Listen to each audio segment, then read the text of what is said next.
Hmm. Maybe Like it that's had it. just a small percentage of alcohol, I Hmm. think is what it was. Okay. Yeah, because the house elves apparently can just get hammered and the Oh kids yeah. can drink it. Give it a few books, you'll find out how hammered a house elf can get.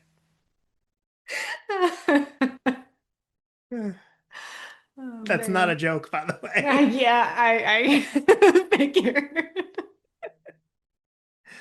Welcome to episode 25 of the Adventure Lives On podcast. For the first part of our deep dive into all the current rides at Islands of Adventure, we'll be looking into Hogsmeade and some of the most complex and innovative rides in the entire park. Buckle up Grab your cup of coffee and get ready to live the adventure in in the the Universal Universal theme theme parks parks and and beyond. beyond. You look you look very low. I can't hear you right now. I don't know if I'm supposed to hear you if you're muted. Can you hear me now? Yes. My mic was turned off. Okay. That's why. This is, That's better. Okay. I was like, I know I didn't get taller. this has been. Did you get a haircut? I did.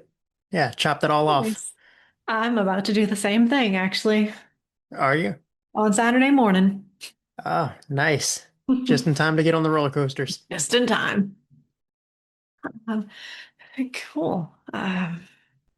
I am pretty happy with the organization of my notes this week so far. It took me a very long time Okay. to organize them, so we'll see how it goes.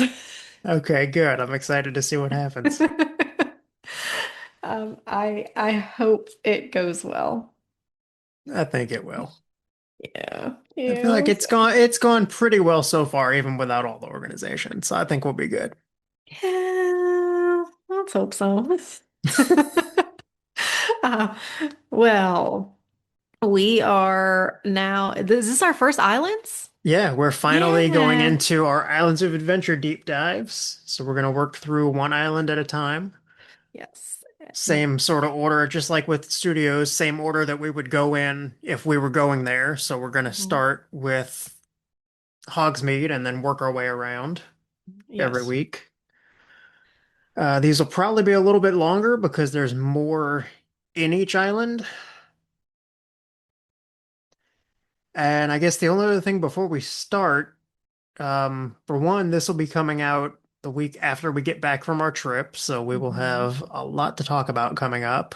Yes. And two, I feel like we should mention, just because it just happened the other day, that as of recording this, it was announced yesterday that Fast and Furious Supercharged will be permanently closing next year, and I could not be happier. But on the flip side of that, Yeah, I'm we're not. getting another Fast and Furious ride. Yeah, the ride that's replacing Rip Ride Rocket, I'm sure everybody will have heard by the time this comes out, is a Fast and Furious coaster, a copy of the one that's in Hollywood. I'm actually not mad at that. I've seen video of the coaster and it looks like it's going Mhm. to be really good. I'm still bitter that it's not Ghostbusters. Yeah, I don't disagree with you on that. So I can't be excited about it yet. Even though it does look like a really cool coaster, I'm mad about it. I'm gonna be mad for a little Yeah, bit longer and then I'll move on and be excited. and that's okay. Take my time. I'm Yeah, you're gonna allowed to process this. process it however you need to. Yeah. More than anything, I'm just excited to see what they announce is replacing Supercharged because I would really hope they don't just retheme the ride. It's a bad ride whether it's Fast and Furious or not. Yes. What I'm really hoping for, we've seen some concepts that seem to be Harry Potter related, Hmm.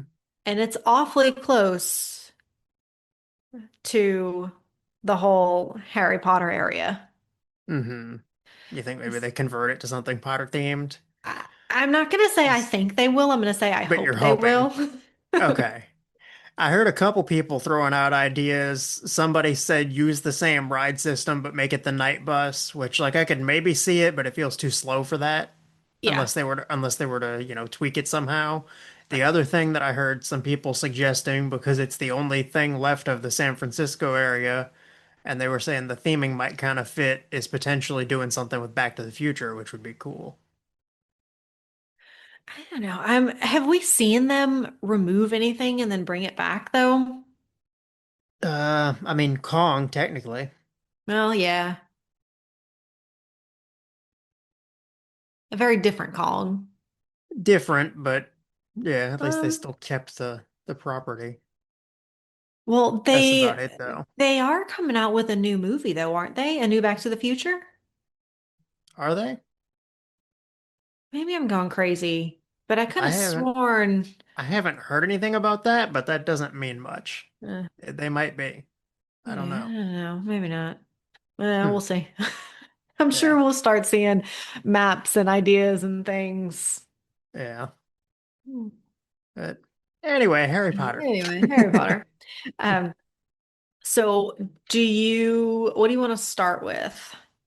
So I was thinking if we start with mine, I can go into sort of the history of the area before it was Hogsmeade because my two of my rides that I'm covering kind of tie into that. And then we can go Okay. from there since yours were new for the Potter area. Okay. All right. So yeah, before Hogsmeade had opened and before Lost Continent was the sort of, path to walk through to get to the more interesting areas of the park, it actually was much bigger than it is now. There was a whole extra section of it called Merlinwood, which is where Hogsmeade is now. And there were two rides there that were rethemed to fit the Hogsmeade area. So what's now Flight of the Hippogriff was originally the Flying Unicorn, because when Islands of Adventure opened, guests were complaining about a lack of family coasters since most of the attractions, similar to studios, were too thrilling for little children. So, as a response to this, they created the Flying Unicorn coaster, which opened on June 29th of 2000, so a year after the park opened. And it was built by Vekoma and had an estimated cost of $1 million, which is almost Wow. weird to hear considering the crazy huge numbers we've talked about recently. Right. So they added a family coaster for smaller children to Merlinwood. It's one of the only two Vekoma coasters in all of Universal Studios Florida. The other one is Troller Coaster, formerly Woody Woodpecker's Nut House Hmm. coaster. Okay, well And that makes sense. yeah, them both being the small, kid-friendly family Hmm. coasters. Yeah. And as a little side note, Vekoma also did a bunch of work for Six Flags New Orleans, which is where parts of the first Jurassic World movie were Oh. filmed. Hmm. Because Main Street, I didn't realize that back then. I had heard it was filmed partially in New Orleans, but I didn't know what was where. Apparently, Main Street, where they had, the whole strip with all the stores and restaurants and the Discovery Center, that whole area was built on the Jazzland parking lot. Aslan. Yeah. I didn't realize that was what was Yeah. done there.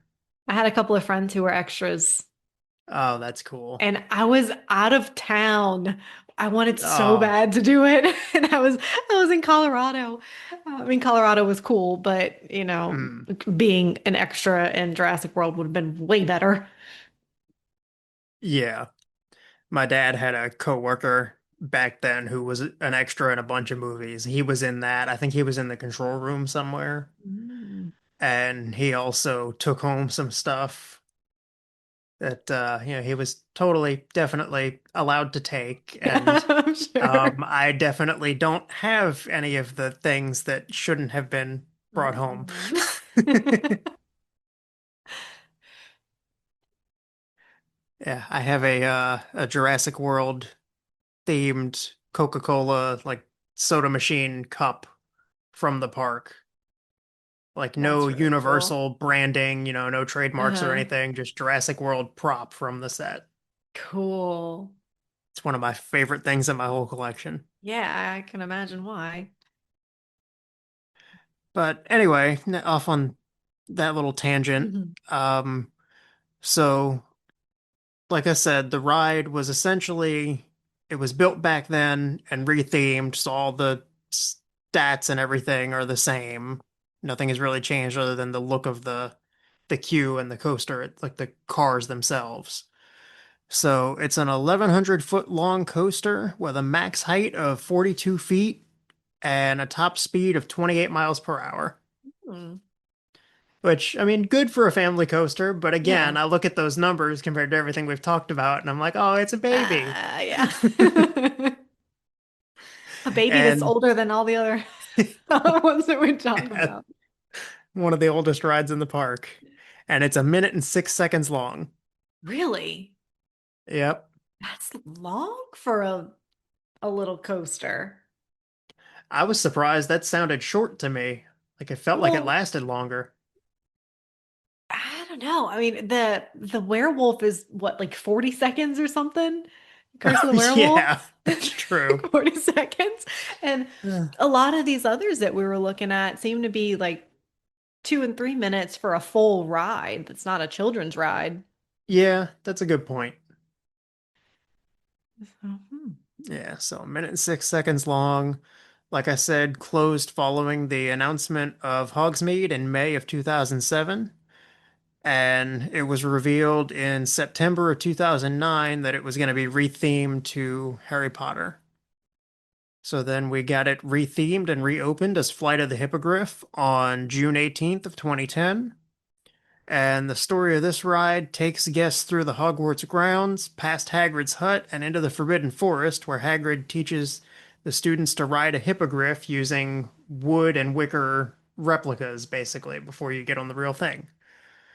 And there is a full-size animatronic of Buckbeak, the hippogriff, who bows to guests as the ride starts, and that is one of my favorite animatronics in the whole park.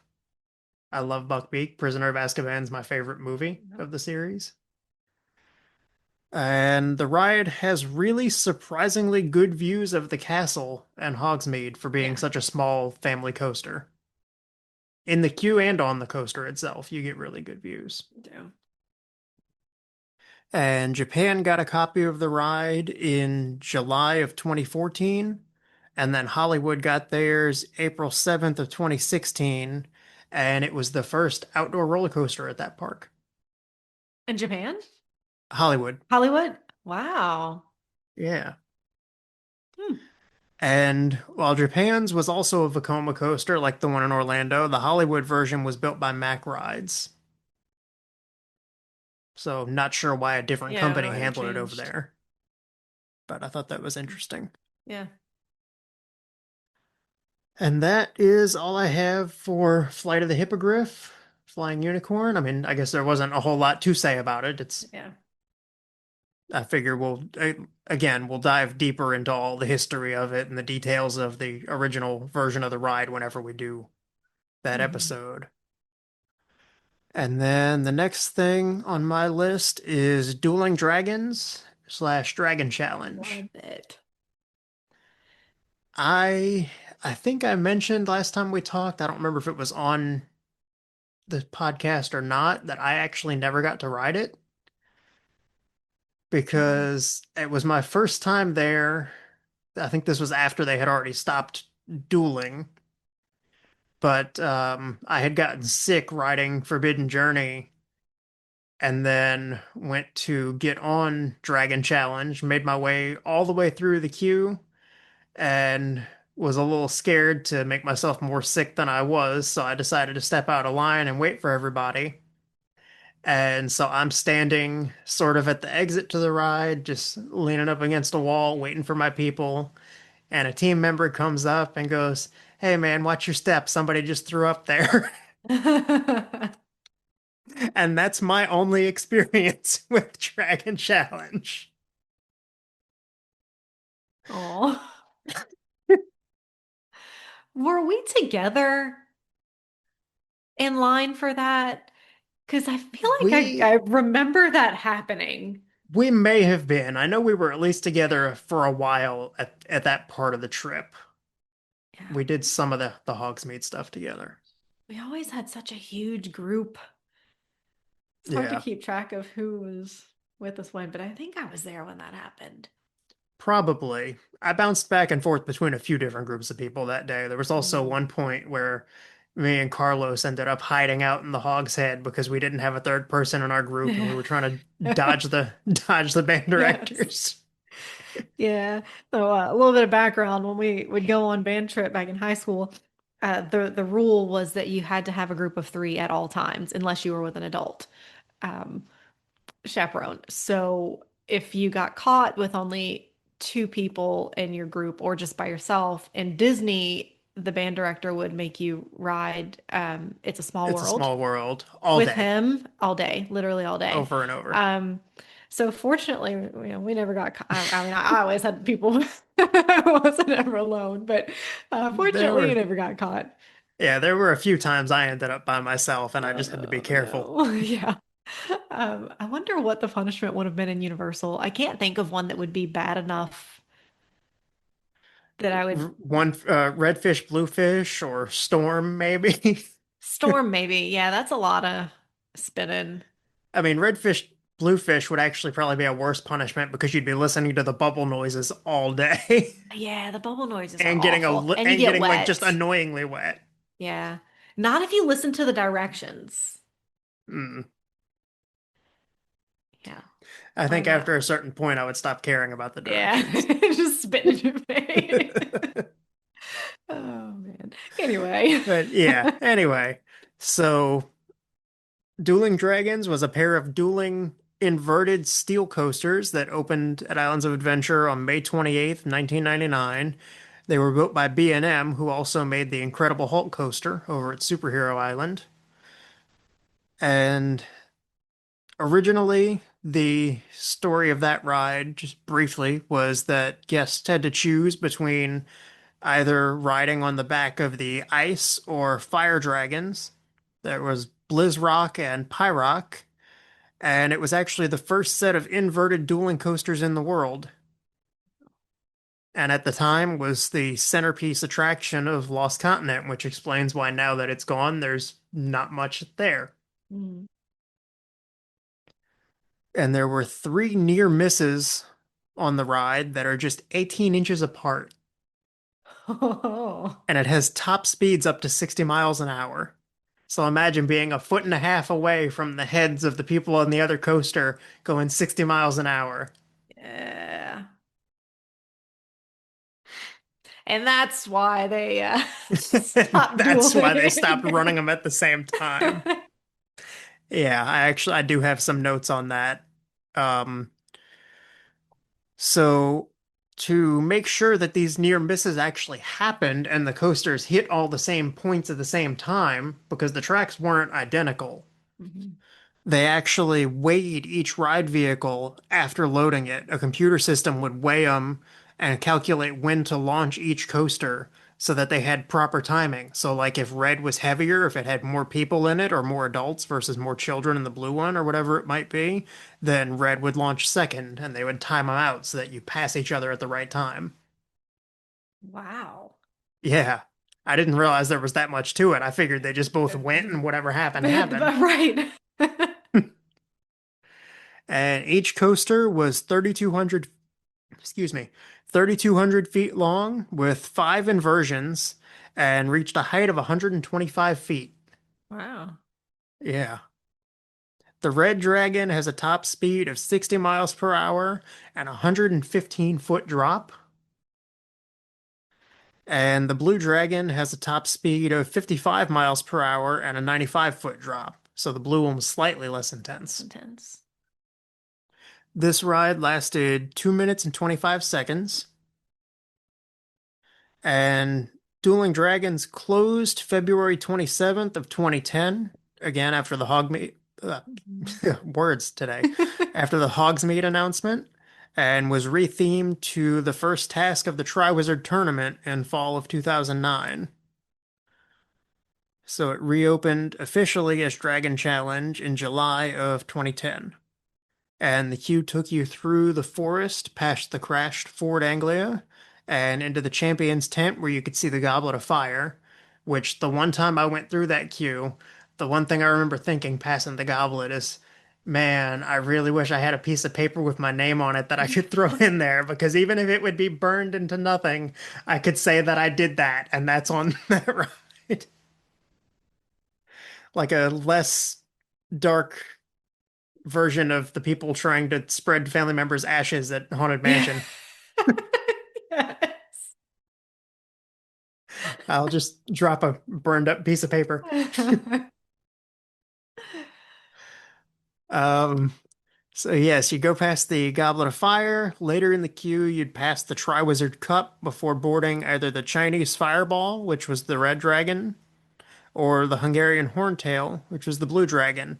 Which I get that they wanted to keep the red and blue for consistency's sake and knowing which track is which, but it never made sense to me that they made the Horntail blue considering how it looked in the movie.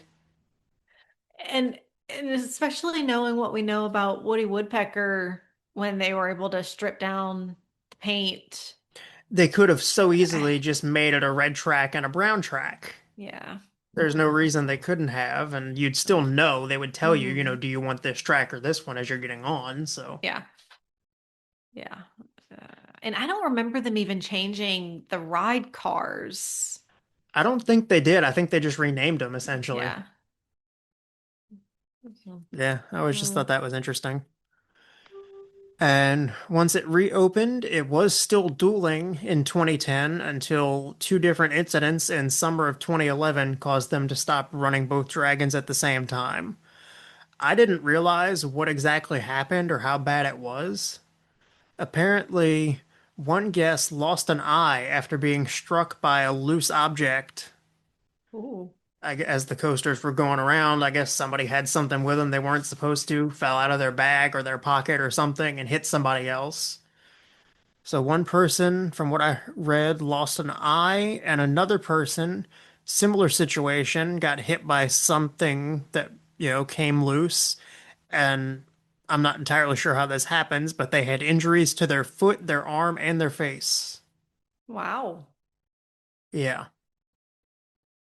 So not a good situation, and I can totally No. understand why they stopped running them at the same time. Right. Well, it seems like it would make just as much sense to just put in the metal detectors Yeah, like they have on every other ride.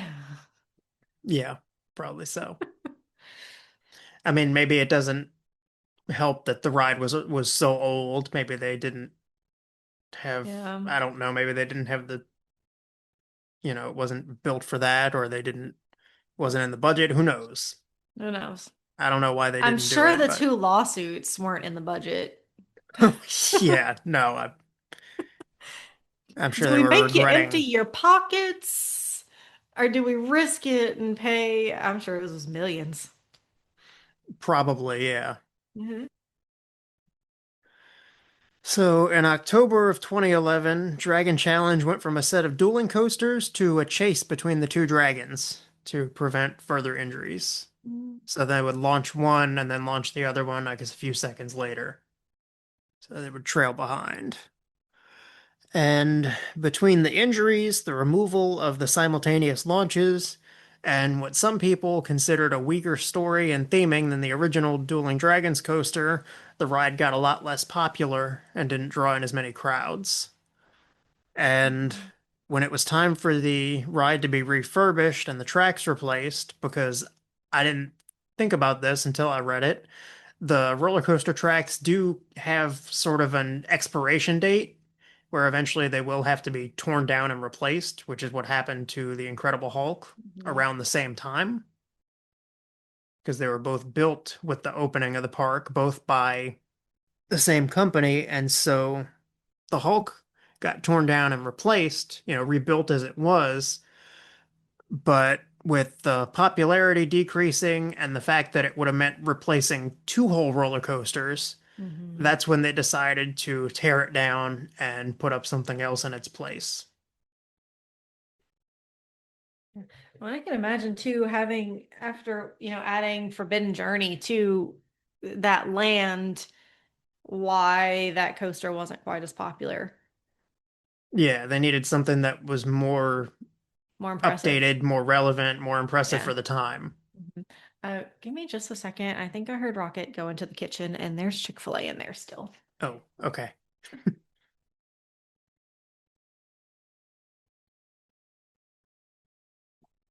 Not Rocket, Nick.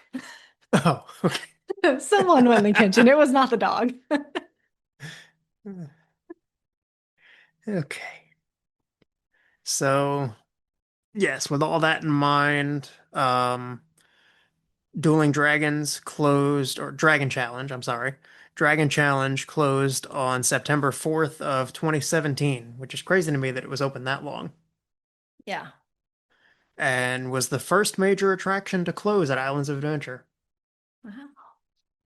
Because I guess up until that point, they either just Mm-hmm. added new rides or rethemed them, Yeah. which Hmm. weird to think about.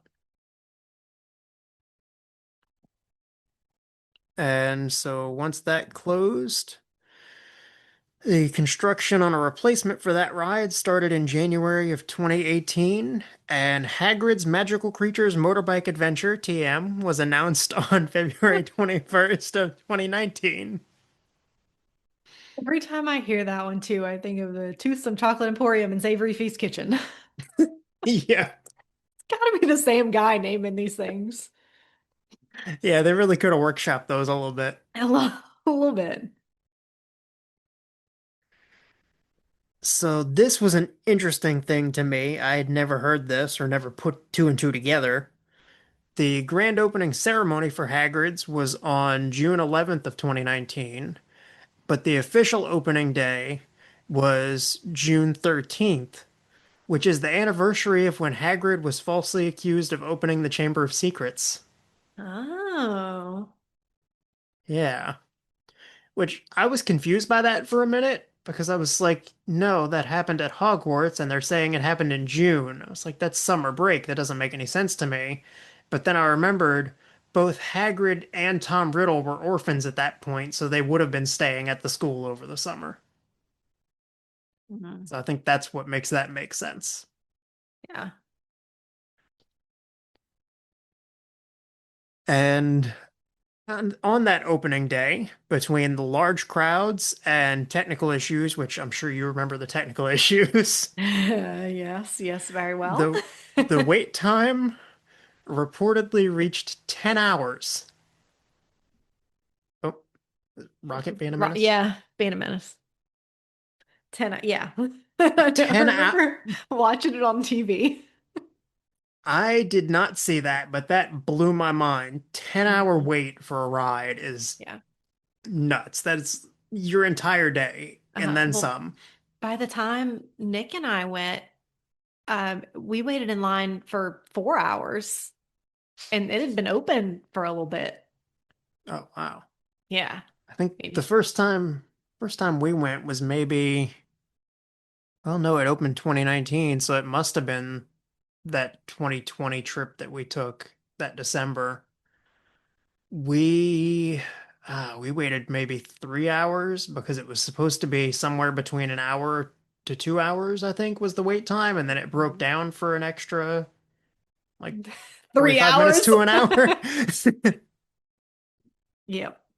And we just Yeah. powered through it, and I'm glad we did because we got to Because ride it's it at worth night and it it. was awesome. You just have to hope you end up sandwiched by people who aren't completely obnoxious Yeah. because you are spending half of your day with them. Yeah. No, we got lucky on that. One time around, actually, we met people who were also from here, so that was kind of cool. Cool. Yeah. And we just hit our 10-minute warning somehow, Oh, dang. but I don't have too much left. Um, so yes, 10-hour wait time. The story for this ride is that guests go with Hagrid on a journey through the Forbidden Forest and encounter several different magical creatures while riding enchanted flying motorbikes, like the one that belongs to Hagrid and Sirius Black before him, as Arthur Weasley helped him replicate the bikes and build more of them and get them flying. And speaking of the motorbikes, the first ever motorbike coaster was built by Vekoma, so circling back around to them, Mhm. in 2004 for a park in the Netherlands. Huh. And apparently was really rough and pretty uncomfortable because of the way they did the restraints, where instead of sitting on the bike and having yourself restrained like you are in that ride, if I remember, it was an over-the-shoulder restraint. Mm. Yeah, which Yeah, I could people see said was that. not Not, fun. nah, I could think definitely see that. Yeah, so lucky for us, this one was not built by Vekoma. It was built by Intamin, who Mhm. we love on this podcast, Yes, we do. and reportedly cost $300 million to build. Holy It was the most cow. expensive roller coaster ever built at the time. And it's only been surpassed Jeez. since then by Guardians of the Galaxy Cosmic Rewind at Epcot, which cost $500 million. dollars. I wonder if that's including the rights to music That's and possible. I'm sure that's part of it. that But is even so, nuts. Because when I was reading about my parts of Hogsmeade, it was saying that the estimation that they hadn't officially released things, but that the estimation for the mhm. whole land was like 250 million.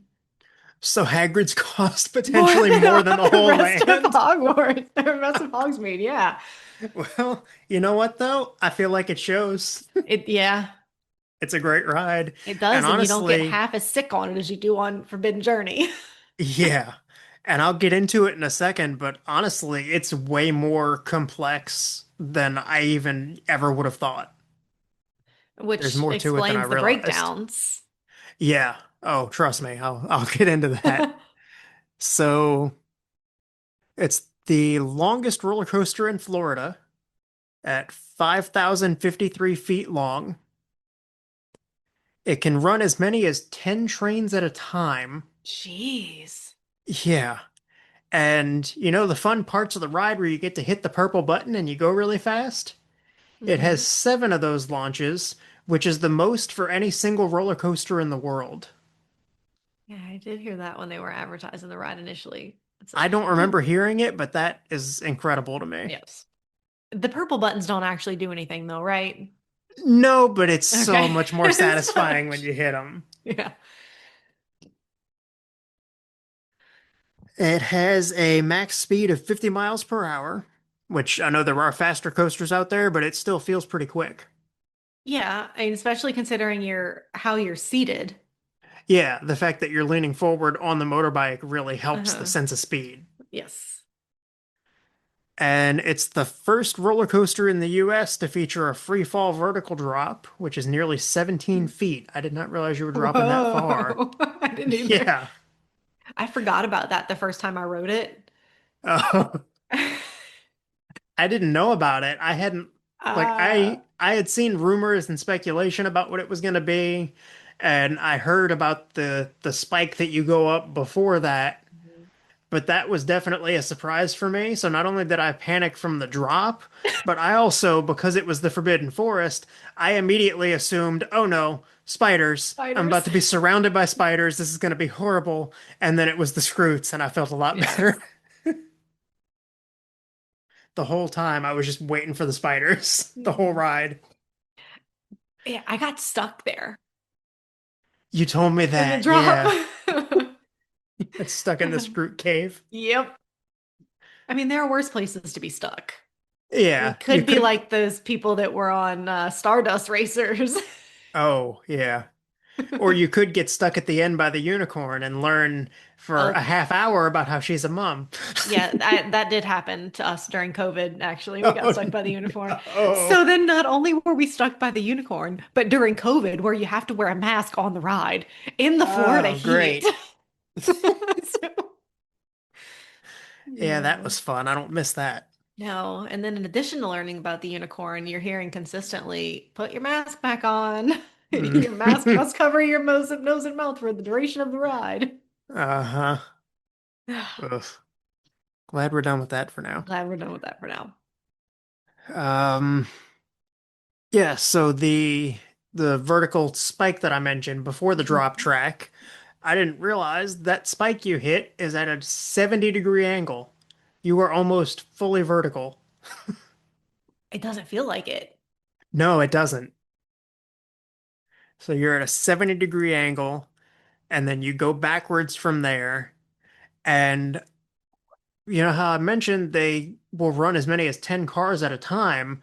The Mhm. way they do that without things backing up is that when you go backwards down the spike and you're going back toward the pit, there's actually a switch track that will feed you to one of two identical drop pits with screws.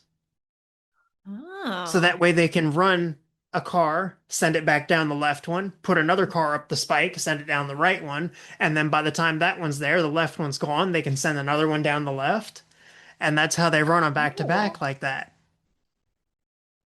Hmm. Yeah, I thought that was really cool. I wonder if they're identical. Yeah, that's what it said in here or in the research I did. Yeah, they're exactly the same, so you'd never know whether you're going Hmm. left or right. I guess unless you're paying attention Hmm. after you go down the spike.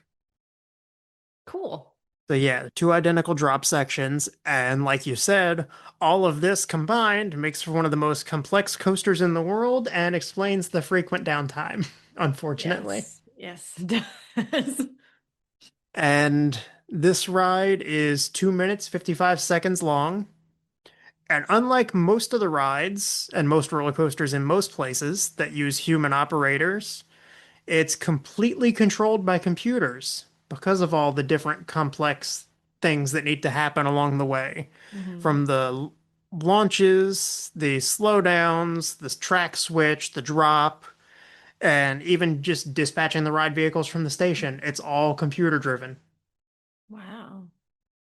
Yeah. And that's about it for the technical stuff. I did read somewhere that the forest setting of the ride includes over 1,000 trees,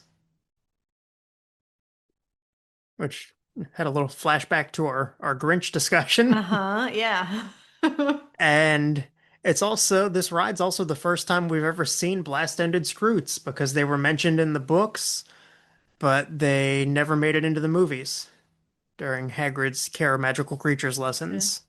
And there are also crates and cages for blast-ended Scroots outside the other side of Hagrid's hut in the queue for Flight of the Hippogriff. Did not know that. Yep, there are cages, and then there are also smaller wooden crates that are kind of half round, and they have blast-ended Scroots painted on the end. We're gonna have to look out for that.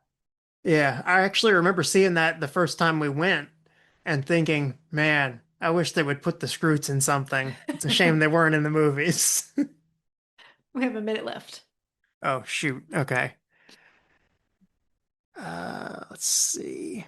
Oh, there's a tribute to Dueling Dragons inside the Q building, which I never Yeah. caught on to. A mural of the two dragons, Pyrock and Blizzrock, with Hmm. the words Dueling Club painted in between them, which I Yeah. thought that's pretty fun. And there's also a golden egg from the Triwizard Tournament as an Easter egg to Dragon Challenge on the shelves with all the different dragon and creature eggs Oh, I don't know if I in remember that seeing room. that. I I'm have to not look sure for if it. I have either. Yeah, we'll definitely have to keep an eye out. And then one of my favorite Easter eggs is the Monster Book of Monsters laying open on the bench in Hagrid's workshop area. I don't know if I've noticed that either. And I've only got a little bit left here. How much time do we have? We have less than a minute. You want to Yeah, switch that's a minute. over and I'll do my last couple? Yeah. Yeah, let's do that. Man, that was good timing. Yeah, it was. So yeah, there was a monster book in the queue, which I really loved. I'm super excited to see the monster book at Epic because that's one of my favorite props, one of my favorite magical things from the whole series. Hmm. I mean, I know you've seen, and maybe I'll even share them to our Instagram, but I've built, what, three of them at this point, I think. I didn't know you built that many, but the whichever one I saw of the three was really impressive, which is I've not a built, surprise. well, thank you. I've built either two or three. One of them was an animatronic that actually Mhm. blinked and growled and had sounds and all. So yeah, that's I a saw that one. definitely okay, yeah, that was the second one I did. Okay, that one looked better than the one that was at Universal, I thought. Wow. Well, thank you. I, I appreciate that. I also didn't have to look at it through a cage. Yeah, that's Yours is true. a It's lot nicer. yeah. It's a At least good if you monster book. at least if you stroke the spine, Yes, exactly. which I did put the on-off switch in the spine because I'm a nerd. But anyway, speaking of animatronics, actually, the Hagrid animatronic you see in that hut with the Scroot toward the beginning of the ride is over 7 feet tall and has 24 degrees of freedom. Hmm. So not quite as many as Imhotep, if I remember correctly. I think you said he was more mobile than that, but still Yeah, not it's bad super considering. mobile. Yeah, still not bad though, considering how big Hagrid is. Yeah, no, Imhotep could get up and walk away. Yeah, he could. And Robbie Coltrane's likeness, all the way down to his teeth, was digitally scanned and replicated to make it as lifelike as possible. Could you imagine what that's like? How Well, is that process? funny enough, I kind of can imagine because that's something that dentists do in my line of work. So I guess Oh, if anybody hasn't heard, I work at a dental lab. There are some times where the dentist will actually do a digital scan of the patient's mouth, send that to us, and then we 3D print copies of their upper and lower ridge to make dentures on. cool. So yeah, more common technology than you'd think, actually. Yeah, I never would have even thought about that. Yep. Neat. So let's see. Oh, just a little minor Easter egg for me. A couple lines that I remember stuck out to me in the ride were at one point where he says he apologizes and says he never was great shakes at magic. And at one point when he says galloping gorgons, it was really cool to hear those lines because those were both things he said fairly or somewhat often in the books that got cut from the movies. I actually do remember seeing Mhm. footage of deleted scenes where he had those lines because they were well known from the books and they got cut. So it's cool to hear Robbie Coltrane say them eventually. Well, I need to finish the books. I still didn't even finish the first audiobook. Oh, really? Yeah. I'm working my way through the second one right now, and they Yeah. just released the third one a week ago. Oh my So gosh, I'm so far behind. yeah, but you got time. They'll be there. Yeah, they'll be there. I've waited this long. Yeah.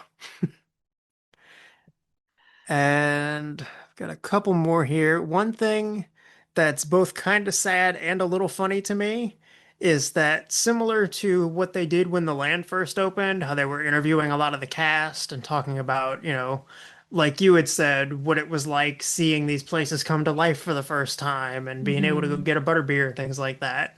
They did interviews when this ride opened with some of the cast, Rupert Grint and also Warwick Davis, Hmm. who, being only 3'6", didn't meet the 4 foot height requirement and Oh couldn't even ride the ride. no. And they still interviewed him about it, which I feel like is maybe a little bit like insensitive, like they could have thought that Yeah. through. Yeah. I love how So involved he is, though. I do too. It's cool that he really just loves all of this and wants to be part Yes. of the community and seems to Mhm. really appreciate the fans. And Yeah. Unlike what's her face that played Professor Sprout, that basically said we all just need to get over it and move on. yet she's listed on Cameo taking money to record personalized Harry Potter Of course messages. she is.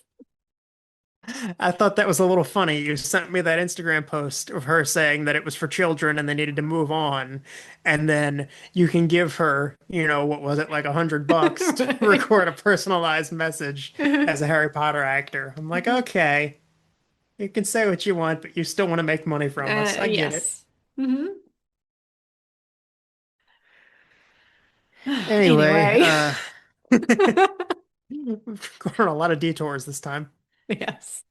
The last thing I have, sort of a fun little side note about the design of the ride, the ruins that you're traveling through. They were actually recreated digitally for the Hogwarts Legacy video game. Oh, for neat. you to be able to explore. And there's actually a mission that takes place in those ruins. They're a little north of Hogwarts on the map, and you can walk through the whole area right down to seeing the sort of mermaid relief sculpture on the wall, like when you first Mhm. get into the queue.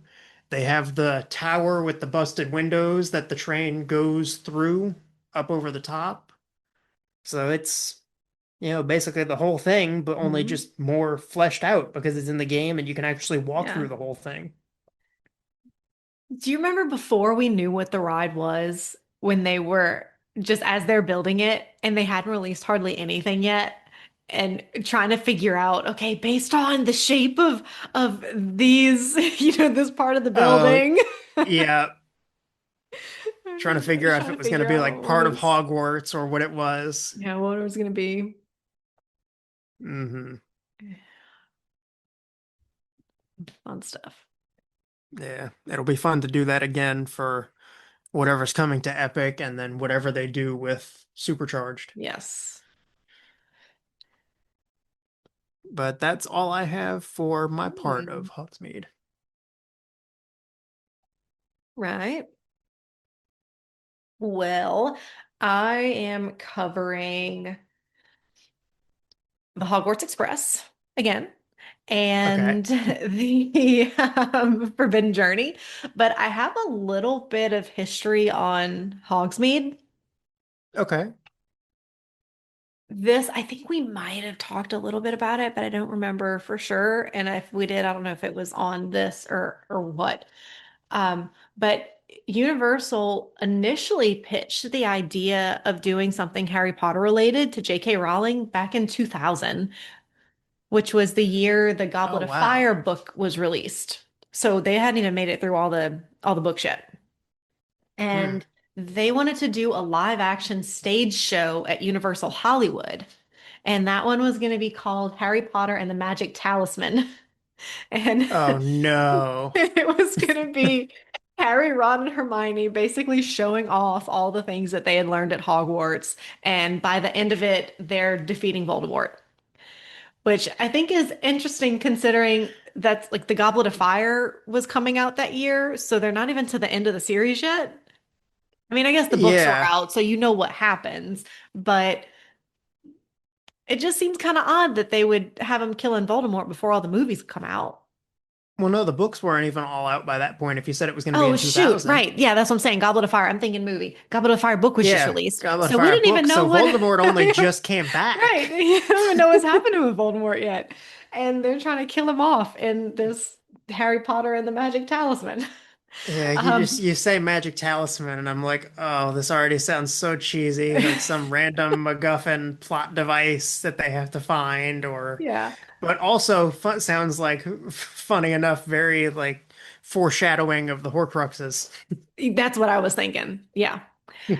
And at this point, the first movie wasn't even out yet. That was what, 2001?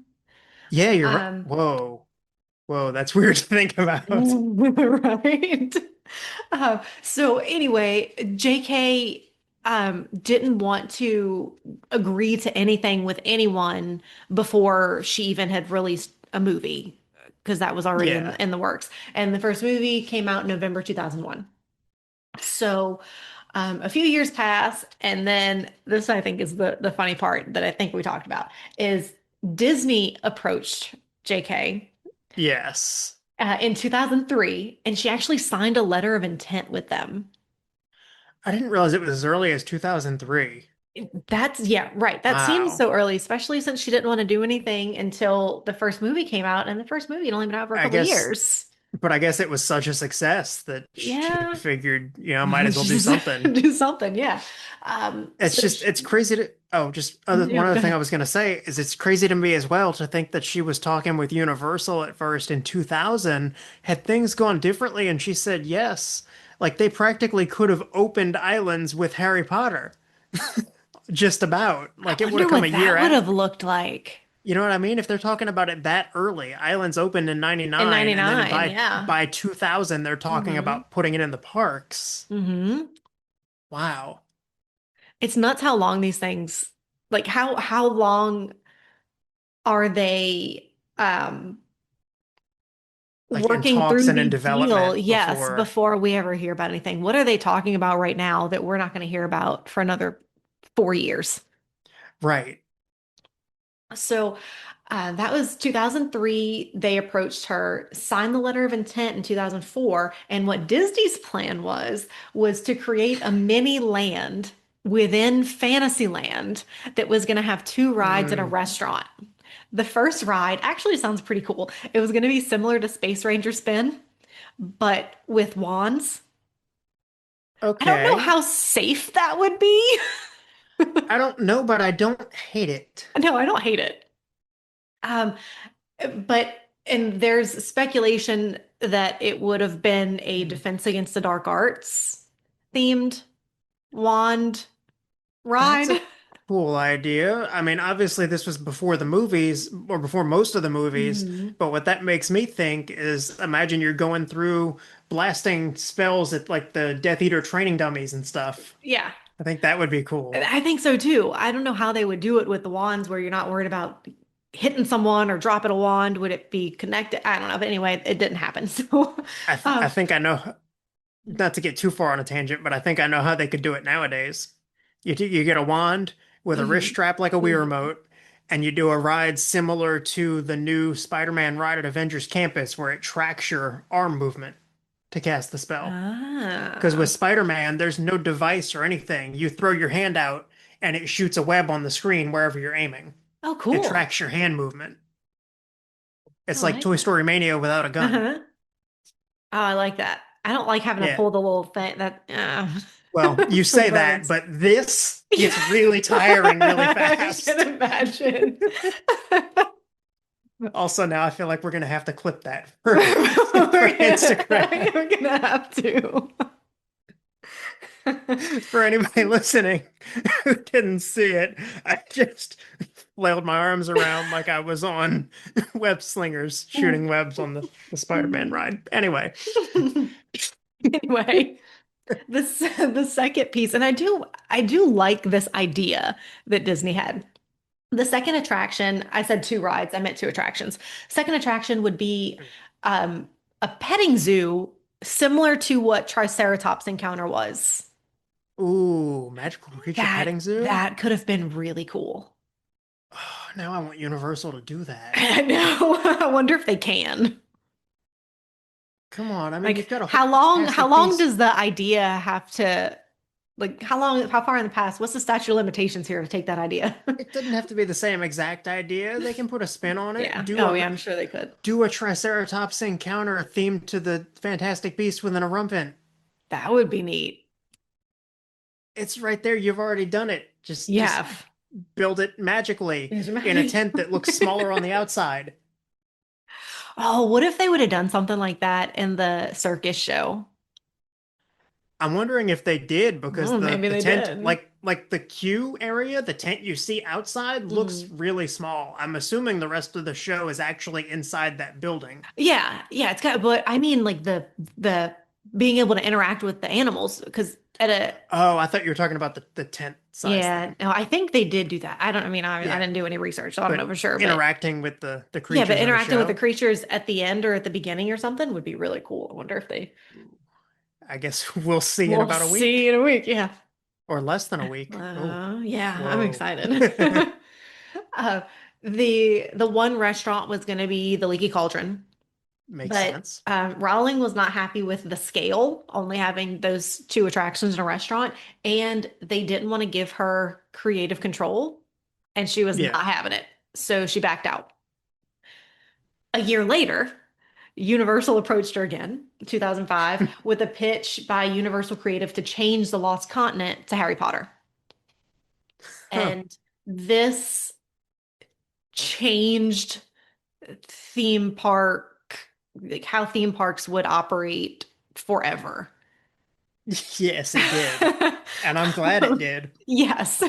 Uh, they they really need, which we talked a little bit about, I think, in the Diagon Alley episode. Universal really needed Hmm. something because traffic was dying down. They couldn't compete with Disney. They didn't have that big new thing to draw in the crowds. This was it. Um, Yes, it was. They, so the initial pitch, they took her, they talked to her, this is what we want to do. And she said, no, that's all wrong. You would have to do it like this. And then gave She's her vision very, for what it would look like, very protective over her baby. as she should be. Yeah. And so, it's all wrong. This is what it should be. This is my vision to stay true to the whole Harry Potter world. And Universal agreed to it, which is the first time in history that a theme park had given that level of creative control to a novelist. But you know what? It worked out for the It best. it worked. It worked. She insisted on having Stuart Craig and Alan Gilmore being involved. They were the production designer and the art director from the movies because she wanted all of Yes, the I did know details that. to be spot on. And Um, they are. They are. And she also needed to approve all food and merch and would not allow anything into the land that would not be in the regular Wizarding World Harry Potter universe. So that's why you don't see Cokes and regular drinks and things. And Hmm. you've got Gilly Water. You don't have Dasani there Yeah. because she wanted it to all be just immersive. When you're there, you're there. Honestly, I And wish more theme parks did that now. and they're starting to. Yeah. So we've got the Galaxy, the Star Wars, whatever, Galaxy's Edge. Galaxy's Yeah. Edge. They're the same way. Even their Cokes are in And those weird little bottles and yeah. things. And then Pandora was kind of the first And Disney park Pandora. that tried to Hmm. compete with Yes. Hogsmeade. And where they're not so ride centric. There are still rides, but the whole land is The the focus is attraction. just feeling like you're there. Yes, exactly. So that is why this was such a huge deal and how it really changed the game for theme parks moving forward. Yeah. It's really cool. That's that's another thing that I'm curious to see where we'll end up in, 10, 20 years or so. How much Yeah. more immersion they're going to add to all the other parks that exist, all the other Hmm. lands in Universal and Disney, and continue to And build on that idea. how are Because they they're going to gonna do it? because they're gonna have to. They're gonna have to Yeah. continue to outdo themselves and each other. Hmm. Absolutely. So in late spring of 2006, they signed a letter of intent, and Universal and Warner Brothers signed a 10-year licensing agreement with options for two 5-year extensions. So, total Okay. of 20 years that we've got for now. And then we'll see what happens. They just built a new Fantastic Beast theme park. I don't think it's going Yeah, I don't think it's anywhere. going anywhere. This was the first major park addition since Islands of Adventure opened in 1999. So Hmm. 99 to 2006. Well, really, that's just when they signed the letter of intent. They didn't actually open it yet. And that's what I got for the history. Okay. And you kind of like we talked about, Hogsmeade replaced part of the Lost Continent. The Yes. Enchanted Oak Tavern was one of the restaurants that was there before, and it was Hmm. mostly demolished to make room for the Hogshead Okay. bar thing that's Yeah. attached to the Three Broomsticks. And the Hogwarts Castle, there's just some general notes about the area, is deliberately angled away from Jurassic Park so that you don't see any of the modern structures. And they even used, here we go again with the forced perspective, Yeah. on the bricks to just be more immersive. And I knew I wasn't a crazy person. Okay. J.K. Rowling insisted on the stores and the whole area, but the stores especially feeling small and cramped because Mm, that's how they would have been. yeah. It makes sense. Like it does feel right when you're there, but Hmm. also it gets a little annoying bumping into everybody.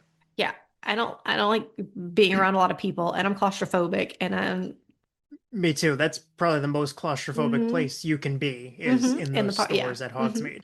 Yes. And oh, fun side note about the stores real quick. I Yeah. did see because I've always been confused about this. The store with the monster book. I've always been a little confused about how to pronounce that name. and I saw on Reddit somebody who was a former team member who worked there said they were told to pronounce it Dervish and Bangs, that the E was basically silent. Hmm. Because I've always wondered that. Dervish and Bangs. And they also said that they pronounce nut without the K, Huh. which is another one that I've always wondered. Yeah. And there was even debate in the comments about how to pronounce that because apparently some people have said nut, some people have said knut, and I think in a version of the audiobooks maybe or somewhere somebody even heard it pronounced as canute, and I'm Hmm. like, I don't like that. No, I thought the audiobook said Canut. Yeah, I think Huh. so, or at least one version of it because there's what three of them at this point that have been done by different Well, people. the most recent, The most the one recent. I'm listening to. Yeah, I think they did say nut Yeah. or knut, yeah. Canut. All right, we need JK to chime in here and tell us. Yeah. Unlike Diagon Alley, which we talked a little about when we did that park, the soundtrack, this soundtrack is meant to be more More like, kind of obvious and in your face in a sense, like less subtle. yes, but it's also meant to not be as in your face as Disney. Mm, They intentionally made it less musical than Disney's background music. So yeah. Okay. that was interesting. And Butterbeer, which I hadn't read the books yet, so I didn't know, I don't know all the Butterbeer background, but in the movies, like what's the drinking age in the wizard world? I don't know. But apparently, Butterbeer is not alcoholic, even outside of the parks, but house elves can get drunk on it. Yes. I always thought, and maybe this is a thing from the books that I'm remembering, I'm not 100% sure. From what I remember, I always thought that it was that it had a really, like, really tiny alcohol content, and that was enough for the house elves to get drunk, but not the witches and wizards. Hmm, maybe Like it that's had it. just a small percentage of alcohol, I Hmm. think is what it was. Okay. Yeah, because the house elves apparently can just get hammered and the Oh kids yeah. can drink it. Give it a few books, you'll find out how hammered a house elf can get.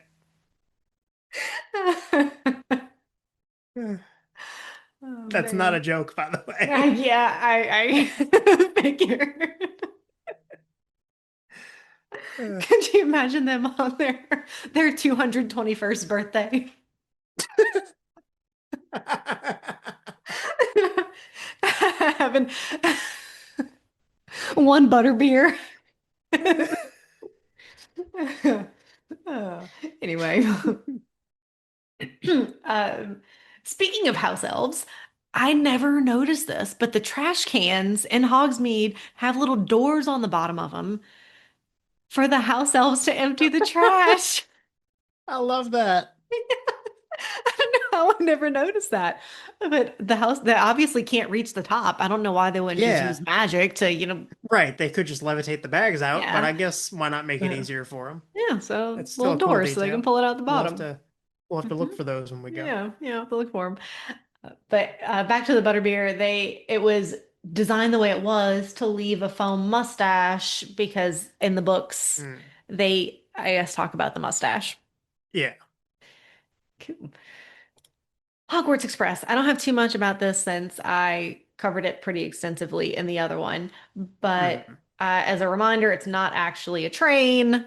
It goes Yeah. between the two parks, and there is a different experience in each direction. J.K. Rowling insisted that there be a way to get between the parks other than walking because the wizards would not have walked from Hogsmeade to Diagon Alley and back. You could have given us brooms. That's all Yeah, I'm right. saying. That would have been cool. I'm still waiting for my broom Yeah, experience. it's coming. It's got to be coming. Those new patents look like that's what it could be. I heard those were not all that new. So I don't know. We'll see. Oh, dang. We'll see. Somebody who I think maybe used to work there or knows people who work there said something about how that was a patent that was made a while back, but then Mm. they shelved the idea and were playing with something else. I don't really know. Well, we know that they use old ideas. And Yeah, that actually, is true. I'm about to get to that too in my next section. Okay. So maybe they will use the broom, The brooms. the They've got to brooms. know that people want to fly on brooms. Yes. Yes. They've got to know. The Hogsmeade to London train ride is deliberately darker. This is kind of loosely based on the later books and movies where things are starting to get darker. We're dealing with more Voldemort, more Dementors, more of the scary Mhm. things. uh, the windows, again, talked about some of this before, but the windows are high resolution video screens. Everything is synced up to the train's movement. They're made to feel like a train, even though it's not actually a train. So they really Yeah. put a lot of work into these things, which is pretty cool. And the interior doors and windows are projectors that project down from the ceiling onto the frosted glass. So you get your Hmm. shadows and stuff that's happening in the hallway. Yeah, that Dementor moment is still one of my favorite Yes. experiences in the parks. Yeah, mine too. Mine too. The Dementor, just like in the movie, you get the Hmm. Dementor on the train. And the characters you see out of the exterior window were filmed specifically for this ride. They didn't take things from the movie, they Yeah, actually filmed it. I've seen behind the scenes footage of that, Oh, cool. of James and Oliver Phelps on Hmm. on a green screen on the broomsticks, fans blowing their hair back. Yeah, it was cool. Yeah. Emma Watson obviously did not participate. Yeah, Her voice is very obviously not her voice. For a long time, I didn't even realize that was supposed to be Hermione. yeah, And it really just it was doesn't. bad. They fairly recently replaced that voice with a new voice that still doesn't sound like her, but it's not as bad as the old voice. Oh, Yeah. I'm interested to see that. And I've heard it. I don't, it's nothing special. It is better than the previous one, but Hmm. it's nothing special. Um, and I know that because I didn't usually when I hear that, I'm like, oh, that's such a Uh-huh. bad one. And the last time I didn't even notice. Huh. I wasn't thinking this sounds like Hermione. I just wasn't thinking this sounds Sounds way out bad. of place. Yeah. Yeah. Something, two things I learned that I didn't learn during the first one is there are metal plaques in the train that say Craig, and that's referencing the production designer. Hmm. That's cool. And this is my favorite one. Ooh, okay. The fabric that they use on the our Hogwarts Express is the same fabric that was used in the movie. Oh, the fabric for the seat And the cushions? seats, yeah, the seat cushions. So when you're sitting on those kind of scratchy Uh-huh. seats on the Hogwarts Express, that's the same thing the characters were sitting on when they filmed the movie. I love that. Their Mhm. commitment to detail really just blows me away the more we read. Yes. 10-minute warning. Oh, okay. Holy cow. This is I'll gonna have to be a open up long, another. yeah. Like, Yeah, we figured these were um, going to be longer, right? yeah. Yeah, we thought so. On to the Forbidden Journey. I will start with a little bit of history. The Okay. ride's code name was Project Strong Arm, which, Oh, knowing the ride system, that is very fitting. that is. Very fitting. That's Um, cool. and this, which you probably already know, but if you don't, I think you're going to like it. Terry Koo, who also worked on Spider-Man, Yes. was the creative director. Hmm. Spider-Man the Ride is for, anyone listening that doesn't know this guy. Worked on the ride, which is Yes, because I Jake's I talked favorite. about him briefly for Transformers, Yes. I believe it was. Yeah. Yes. Uh, this was the first Harry Potter ride built for a Harry Potter land. All of the others were rethemes. Right. And like the land itself, the ride was revolutionary. That it used a never before seen ride system. It was very unlike a traditional dark ride. Um, this one was so different because the ride doesn't assume that you're just looking forward. It's Yeah. just completely immersive all around you from all different angles.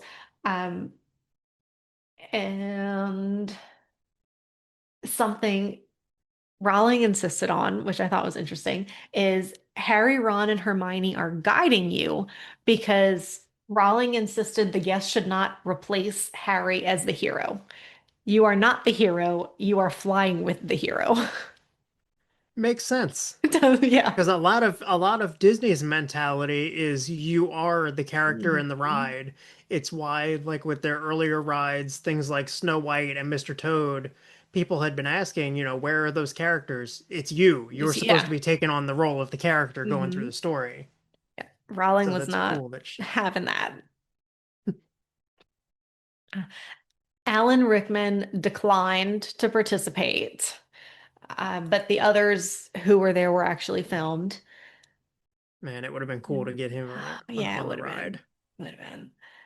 There were a couple scenes that were cut that were initially supposed to be on the ride. One of them Oh, was the really? giant chess, which that would Oh, have been so cool. That's one of my I favorite scenes. know. Because they could have done a physical set for that and it would have been gorgeous. Yes. And uh Voldemort. I don't know what, but he was supposed to be in it and they decided Hmm. against it because it didn't go with the tone of the ride. That would escalate things quite a It bit more it than what they were would. doing. Yeah. And the ride lasts 4 minutes and 6 seconds, which is one of our longer Yeah. rides that we've covered so far. Hmm. On September 15th, 2009, is when Universal revealed that Forbidden Journey was going to open. And then it actually Mhm. opened June 18th, 2010. So Hmm. that was quick between the time they announced what the ride was going to be and when the ride opened. Yeah. People started lining up the night before, which I remember this too. I remember if you see it, it was similar to when Hogsmeade, or I guess it was when Hogsmeade opened, similar to when Hagrid's opened. The Hmm. people were waiting in line the night before. The line went all the way down the city walk, and Yeah, I think I do remember hearing about that. people were waiting like 8 hours just to get into Hogsmeade, not to ride the ride, just to get into Hogsmeade. Man, we think it's packed now. Could you imagine? Could you imagine? Yeah. No, thank you. Uh, Ugh, it led to a massive increase in attendance. The estimates are somewhere between a 29 and 35% increase in attendance to the park. that's a big deal. That's a big deal. Yeah. This ride in particular won the Golden Ticket Award for Best New Ride in 2010 and won Best Dark Ride 5 years in a row from 2011 to 2015. So I need to go see what replaced it in What I was about to 2016. say, what opened in 2016? That's my first thought. So I'm gonna have to highlight that and go back and look because I forgot to look it up. Oh, I wonder. What? Okay, so it wouldn't have been Rise of the Resistance because that opened later. hmm I Guardians was 2 was later. questioning maybe Pandora. Maybe. We'd have I to look at didn't that. I'm curious. I hope Pandora didn't overtake this one because I didn't think it was as good. It was cool for what it was, but I wouldn't call it better. Um, I'm thinking of River Journey because I wouldn't yeah. consider Flight of Passage a dark No, ride. I wouldn't either. River Journey, when I rode it, I was really upset that I waited that long for that ride. Oh, luckily we didn't wait super long for it. Oh no, we were a couple hours. Oh, Yeah, yeah, probably that's a two lot for that. hours. Yeah, the land had just recently opened and Mm, yeah, I was not happy that we spent that long in line to see that. I wouldn't be either. Anyway, we need a shirt. This is anyway. December You can. 6th. No, you can what? So I was just gonna Okay. say you can have anyway, and I'll take 10-minute warning. So, ride opened in 2010. December 6th of 2011, Universal announced that it was going to expand the ride to Hollywood. And then in 2012, they announced they're also going to bring it to Japan. Okay. Japan opened theirs. in 2014. Cool fact about Japan's Hogsmeade, they Hmm. have live owls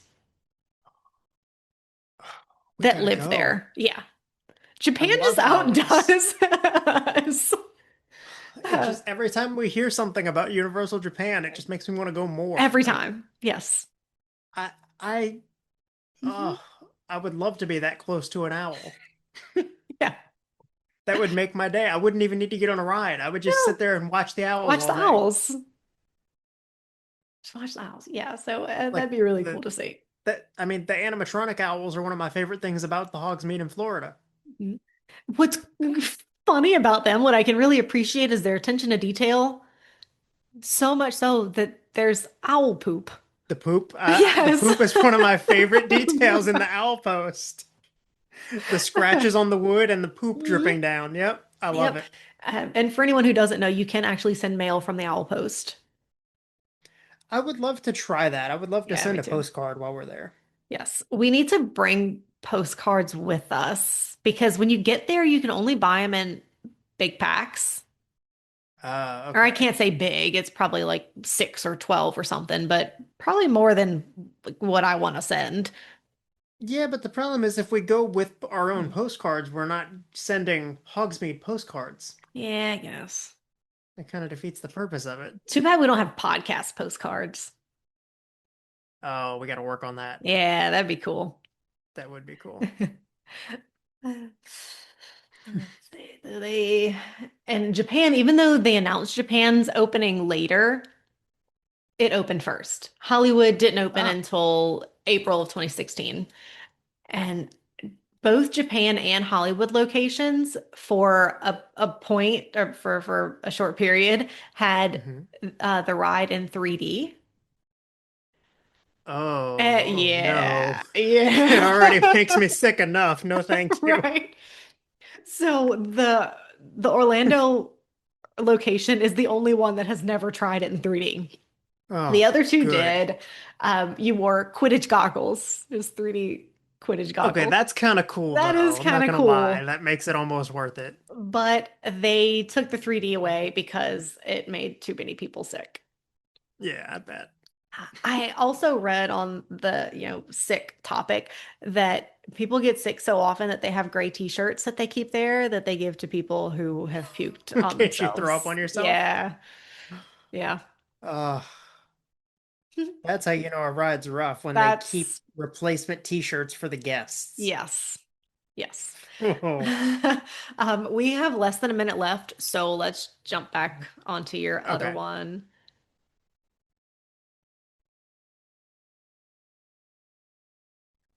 Okay. All right. And a quick word from the people who are not our sponsors, but who me especially love. The Universal Drinkers. Oh, yeah. They they are doing new coasters now. They have lots of different coaster Ooh. designs that you can buy online on their shop. So check them out if you haven't. Have a cool Mardi Gras one, which I think was a little bit of a missed opportunity because the drink looks like a mojito when Mm, they probably could have done like a hurricane or a Bloody Mary, but they're not from New Orleans, so yeah. you can't fault them. But Hey, they have a lot of if cool we see them next designs. week, we can run it by them. Yes, they do have a lot of cool designs, so lots of different holidays and stuff. So yeah, check them out. Yeah, definitely. So, and they are not our sponsors. I don't know No, if they even realize we exist. Um, I they don't do know, but a lot of fun stuff. yeah, any chance we can take to point out other cool Universal creators out there. Yes, yes. Uh, They have gotten so popular though. I think they're really universal famous now. They have so many I mean, followers. they're It's doing ridiculous. events there. Yeah. They're doing bar crawls and all the fun stuff. Yeah. Hmm. My next section is focusing on the queue. Ooh, my favorite part. Yeah, everyone's favorite part. The only part that doesn't make you sick. Yeah. Oh, hold on. Phew, speaking of sick, you okay? Yeah, I just got my throat. Man, it's been a day. Anyway, back to the queue, the best part of the ride. Yes. You start, you walk into the castle, this cool big Hogwarts castle. You are in the dungeons when you start, Hmm. and you you pass up the Mirror of Erised. You see the One-Eyed Witch, which is also the secret passage to Hogsmeade. Yes. Um, from the castle. You Straight to Honeyduke's also cellar. straight to Honeyduke's, yes. You also can see kind of close to the One-Eyed Witch, Snape's office. Yeah. You gotta have to like look around a little bit. And then you pass up the potion storeroom, the kitchens, you go to the greenhouse. In the greenhouse, you can see mandrakes, and Hmm. there's a tribute to Jaws. You've mentioned that to me before. What was the tribute? It's just a Jaws. It's the The shark Jaws from the jaw? shark. Yeah. Okay. Jaws jaw. Yeah. Where are those in the greenhouse? Do you remember? I'm pretty sure it was in the same thing the mandrakes were in. Okay, it's in that sort of caged off Hmm. area against the wall. Yeah. Hmm. I'll have to look for Yeah. that. Yeah. It's been a little while since I've actually seen it because the last few times I rode the ride, the queue wasn't like the line wasn't long enough to use the full queue, so we didn't even go through the greenhouse section. Huh. Maybe we can try to get a castle tour and see if they'll. Yeah, maybe. That'd be cool. Yeah. Um, so then if you're in the whole queue, you go through all that, then you can go into the castle. And I never realized who this guy was until researching this episode. But when you walk in, you see this Oh, guy the holding the architect? stuff. Yeah, he's the architect. I never knew who this guy was. Yeah, and he's got the animals of the founders all around him. Yes. Yes. Yep, holding Uh, the castle on a cloud and a holding the little, castle. the Mhm. blueprints. Yep. Yep. I never had any idea who in the world that was. Yep. So it is the architect. Who is also that statue is also in Hogwarts Legacy. Yes, it is. You see the stairs to Dumbledore's office. They don't actually take you there, but you do see it later. And Hmm. there's a tapestry of the Hogwarts grounds that looks really nice. I'm not sure I remember that off the top of my head. It is, I think, after you pass Dumbledore's office. I don't think it's too far past that, if I'm remembering Mm. correctly. Okay. Like between that and Defense Against the Dark Arts? Uh-huh. Okay. Yeah, I Hmm. think. It's been a while, but Yeah, it's been a if while for I'm me too. remembering correctly, I think that was where it was. There are so many tapestries though, and Yeah, they're so cool they because are. they all look really old. I would love to Hmm. see how they do that, how they How they age distress them. them.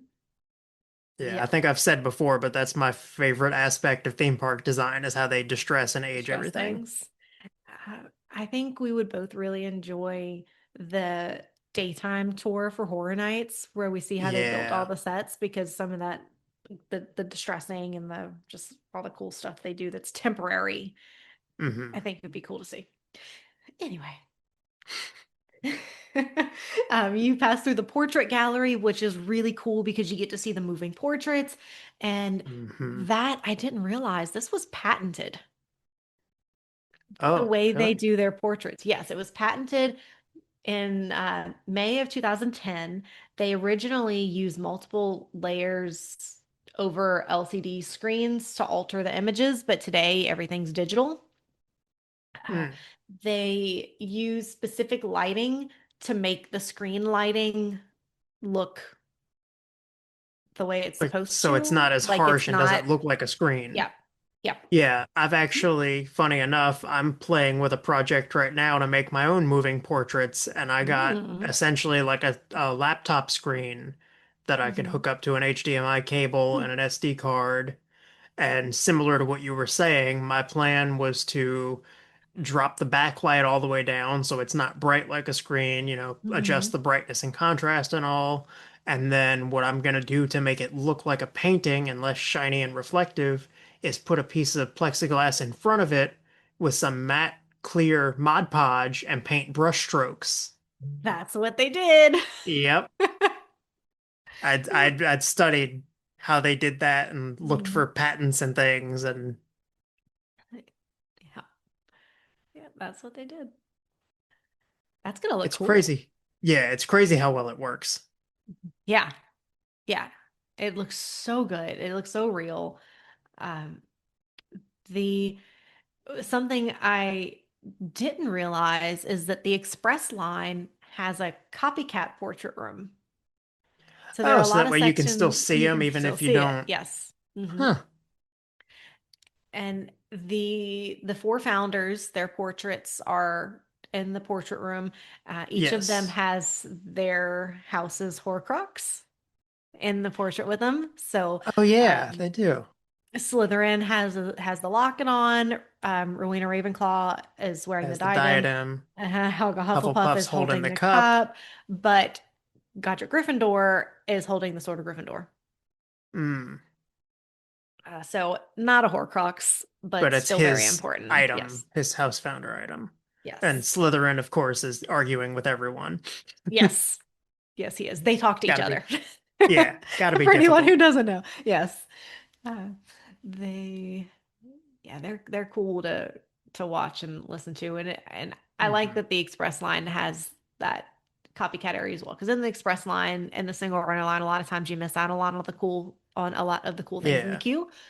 This time you don't have to miss out on that. that is cool. Now, there are two areas of the queue that use projections. Hmm. Dumbledore's office is one of them. It projects Dumbledore. They did this using a Musion eyeliner system. It is similar to what they use in the Haunted Mansion ballroom to make the ghost. It is Mm. a large sheet of glass with frost film at a 45-degree angle, angled towards the Yeah. guests. And Okay. the actors are filmed in front of a black background, and then that is projected onto the back of the glass from below. Uh, they use HD projectors to project it on there, and it makes it easy to see from every angle. Um, Yeah. So basically, it's a modern projection version, like a projector driven take on the Pepper's Ghost effect. yes, yes, exactly. Well, And it works incredibly well. It really looks and like he's in the room. yes. Now, I didn't think it was as good with the other three in the Yeah. classroom. I wonder if that's partly just the framing of it with them being on that little balcony. Yeah, maybe. Because with Dumbledore, he's at he's got the railing and the pillars on the sides of Hmm. him. It all kind of frames him well, and the lighting matches with the Yeah. overhead. I thought the same thing, though, that he works a lot better than they did. He does. And the progress they've made from them to now what we see in the pre-shows where they're using, Hmm. I assume, I guess it's got to still be projections, but they're combining the projections with the real physical backgrounds. Yeah, like what they did in Gringotts with Bill in his Yes. office. Yes. And I think even Hagrid at one point in the queue for Hagrid's, right? Him and Arthur? Or were they just on Yeah. screens? No, I think they did the same thing. I think Fang is in that scene too, right? Yeah, that's right. Fang is Yeah. there. Yeah. Hmm. So cool. And even in the ride, in the Gringotts ride, they're projecting onto the physical set, Yeah, some of the time it's right? screens, but sometimes I think they do use the. I think so. We're gonna have to pay attention. We just talked about this Yeah, too. We didn't even I talk know we about that, I don't did. think. Hmm. So there are a couple of cool things in Dumbledore's office to look out for. The books rearrange themselves on the shelf, a couple of them. Oh, that's cool. The portraits are sleeping Oh, the sleeping headmasters. and they're snoring. Love it. And the Sword of Gryffindor is in there. Mm. Mhm. It's You in also the right in my queue. bedroom. Oh, we can't even see it. I can grab it.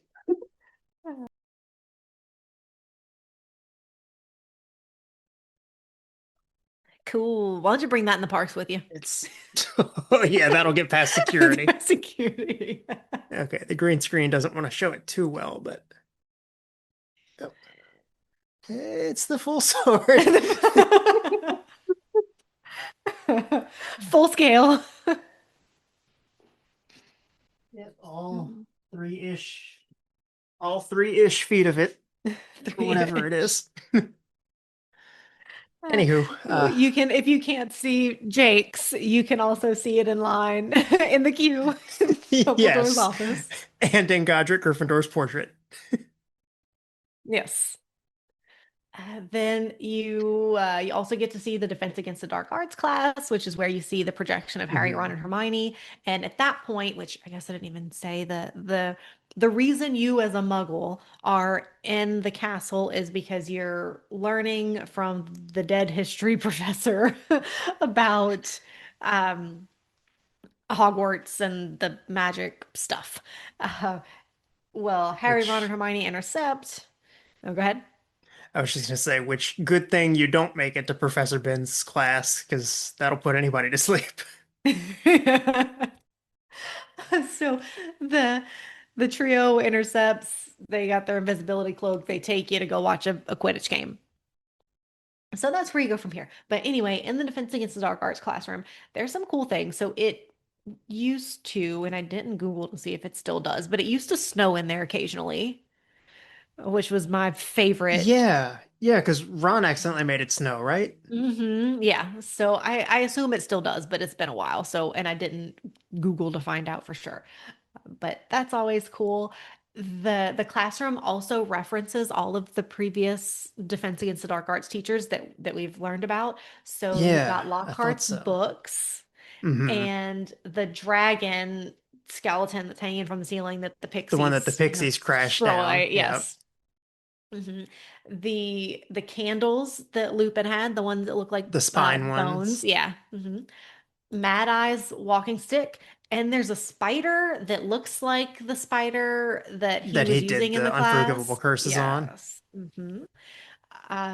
It hasn't been confirmed, I don't think, if it's actually supposed to be the same spider or not, but it looks like it. Which, funny enough, that thing is not actually a spider, it's a scorpion. Oh, The tailless whip scorpion. oh. Hmm. I'm not surprised that you know that. At one point, I even considered potentially looking into getting one as a pet. Just thought they were so neat, and they're not spidery enough that I don't like them for Okay. whatever reason. Hmm. Why did you decide not to get one as a pet? Uh, Partly because I didn't really feel like getting another pet. I had had a gecko for a while and um ended up having to give him away to somebody else, and I thought it was probably best if I just don't get another Mm, reptile or insect or anything right now. yeah. Don't get another dog either. No, we are good with the two that we have for now. Yeah. Yeah. No, I'm past my dog limit. Past the dog limit. I love them both dearly, but holy cow. Or Rocket. No, I love him. I do, but oh my gosh. Anyway, Defense Against the Dark Arts. The chalkboard is the Dementor lesson, and Okay. I never I noticed the read chalkboard. that the chalkboard was actually screen used in the movies. Oh, that's cool if that's true. Yeah. You can also see the books, the old school books that Umbridge brought in when Oh, she the was ones that teaching are the almost like class. 50s styled, like Yes. beginner defense against the dark Hmm. arts. Yep, that's the ones. That's really And cool. Snape's projector. Oh, the turn to page Hmm. 394 projector. Hmm. So, what I read is that the desks that are in there were also used in the movies. Oh, cool. Once you leave there, you see a stained glass, which was used in the movie. Mm. And then you get to that's right before the fat lady. Then you get to the fat lady, and she is kind of the final threshold between you're safe and now you're not. Yeah. Which is funny because that's kind of how it is in the movies until she gets attacked. Yeah, it kind of is, isn't it? Mhm. Then you pass her up, you go into the Gryffindor common room, which I never realized we were in the Gryffindor common room. You didn't? Didn't. Nope. There's the locker, and this I think you'll appreciate. The lockers, and one of them, there's a creature at the bottom that we think is the original Bowtruckle, because apparently what a Bowtruckle looks like has changed.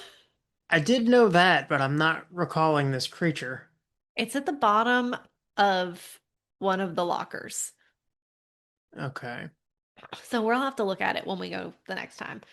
Yeah. You can also see in the Gryffindor common room the fireplace that Sirius Black uses to talk to Harry. Yeah. Never noticed. I'm so amazed that you didn't realize that was the common room. I did not. Because it's you were Um, talking about tapestries earlier. My first thought was, oh yeah, the Gryffindor common room is covered in red tapestries. and I noticed the red tapestries in there. I did not associate it with the Gryffindor common room. That is Did so funny to not. me. I'm not a Gryffindor. No, I mean me either, but that's just No. I don't know. Yeah, I did Surprising. not. I never put those things together. And I actually, to even add to how bad this is, I always thought it was odd that the fat lady portrait was just where it was. Like, it's cool to see Okay. her, but why did they put her here? So now my question would be, where did you think you were? I didn't think about where I was. You're like, I don't know, I'm just in Just Hogwarts. in Hogwarts. At that point too, you're getting to the point in the queue where you start thinking about who am I sitting next to? The ride's right around the corner, the sorting Yeah. hat's up there, and I'm just not I'm more It's focused just on where I'm going than where I'm at. that makes sense. It's just funny to me considering every other location we've hit has been something iconic from the movies up to this point. Yeah. Yeah, it didn't ever connect. Well, like you said, you're not a No, Gryffindor, so I'm not a I Gryffindor. think you get a pass on that one. Yeah, thanks. Uh, then we see the sorting hat, and then we go into the room of requirement and board. Yes. The ride system is pretty cool. At the 2004 IAAPA, the International Association of Amusement Parks and Attractions Yes, you got trade there. show. I actually had a typo. It says IIAPA, and I looked at it and I thought, that's not right. So let me fix it. IAAPA. All right. International Association of Amusement Parks and Attractions trade show. I would love to go to that one day. Yeah. Uh, Dynamic Structures, which they've changed their name, so they've also been Dynamic Attractions, presented a new ride concept. The ride concept had two riders on a KUKA robotic arm, which were originally designed for use in factories. This Mm. is the ride system that Universal signed an exclusive deal for to use in Forbidden Journey. Sort of. Yeah. The system was also used in Disney World for an attraction Ah. that allowed you to build your own roller coaster and then ride it. They use the same arms. Oh, so I guess you virtually go through whatever design you Yep. by moving on the arm. That makes sense. I Yes. don't remember that being a thing, but that's cool. I vaguely remember it. I didn't do it, but I remember walking through the building that it was in Mm. and didn't do it. But they dynamic structures had to modify it to hold four riders instead of two for Forbidden Journey. Universal already had experience with dynamic structures because they Yeah, they used did. them for Unfortunately. Spider-Man and for the Oh. Mummy. Oh, that's not what I was thinking of. Oh, what were you thinking Oh, of? that's good news. I'm glad, yes, they used them for Spider-Man and the Mummy. That's good. My thought was going back to the studio tour in Hollywood, how they put the cars for Fast and Furious on the Kuka Yes. arms. Yes. Which I have somewhere in here. Yeah, Um, that's oh, maybe not their yep. best. On the next bullet that went on to the Oh, next page. okay. So yes, they also did do it there, which we talked about in the other that you talked about in the other episode. Mhm. Oh, I got to watch that, which was, I mean, it was cool to see what they can do. Yeah, it was cool to see them launch the cars at your face. It was a little less Mhm. cool to watch the cars dance to hip hop music, right? Yeah, yeah. Well, I didn't watch that part. I just watched them come at you, which was kind of cool. Oh, okay. Um, Well, you got the but good part. yeah, I'm gonna have to go back and watch them dance though. I was already running a little short on time with my research, so Hmm, I didn't watch any more of that than what I needed to. that's But understandable. so Dynamic Structures worked on Spider-Man, worked on the Mummy. They also worked on Test Track. Oh, Mhm. And then, of okay. course, the Fast and Furious car stunt. The ride uses 47 ride vehicles. Oh, I didn't know Each, they had that many. yeah, I didn't either. Each of them weighs over 5,200 pounds. Whew. Yeah.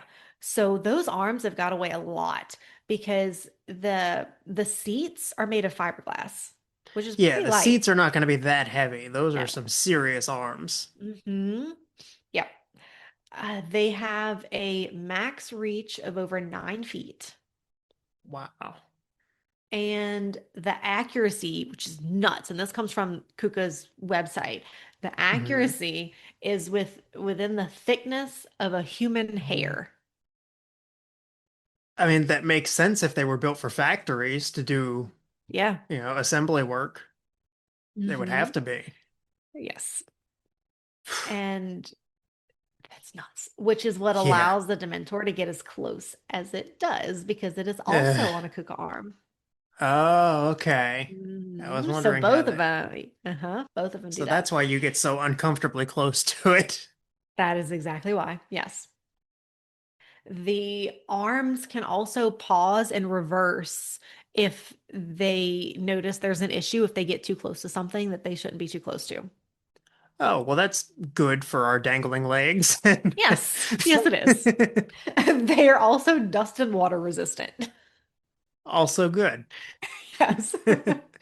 Um, they ride on four caster wheels to distribute the weight because they are so Okay. heavy that Yeah. without that, it would cause cracking in the foundation. So that helps balance the weight. Man, theme park rides Um, are insane. right? Um, they ride on an I-beam that has conductor bars in it that power the ride. Okay. Now, the screens are dome screens, and something that's cool about them is they move with the Hmm. ride vehicle. I wondered how they got them to look the way they did. They're domes, like Yeah. I mean, like Back to the Future, or similar, I guess. So They're that way you're in it 45 and you're, degrees, I think is what it said. yeah, 45 okay. degrees, but yeah, you're in it. So it's designed so that any way that you look, you can't Yeah, see the next ride car and their dome. that makes sense. I had wondered how they pulled that off. Mhm.